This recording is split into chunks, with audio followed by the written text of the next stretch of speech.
Бүгінгі сабағымызда поездбен саяхаттап, тарихи өзгерістерді бірге зерттейміз. Қош келдің. Бүгін біз әкімшілік реформалар жолымен саяхаттаймыз.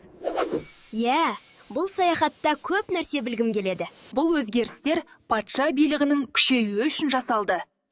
Яғни, қазақ жерін басқару оңай болсын деді ме? Қазақтар енді патша тағайындаған әкімдерге бағынышты болды. Ал бұрын ел басқаруды кімдер атқарған еді? Бұл бөлініс қазақтарды бөліп алып басқару үшін жасалды. Бөліп ал да, билей берің деген осы ма? Сайлау бар сияқты, бірақ бәрі биліктің бақылауында еді.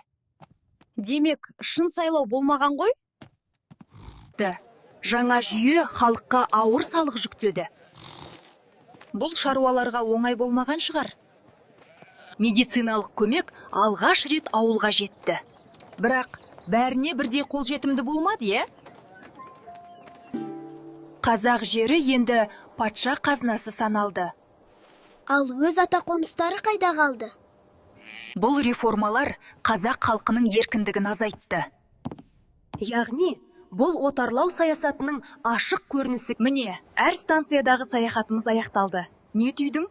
Бұл өзгерістер қазақ қоғамына үлкен соққы болған екен. Бүгінгі саяхатымыздан 19 ғасырдың екінші жартысындағы Қазақстандағы әкімшілік аумақтық реформалар туралы мәліметтер алдық.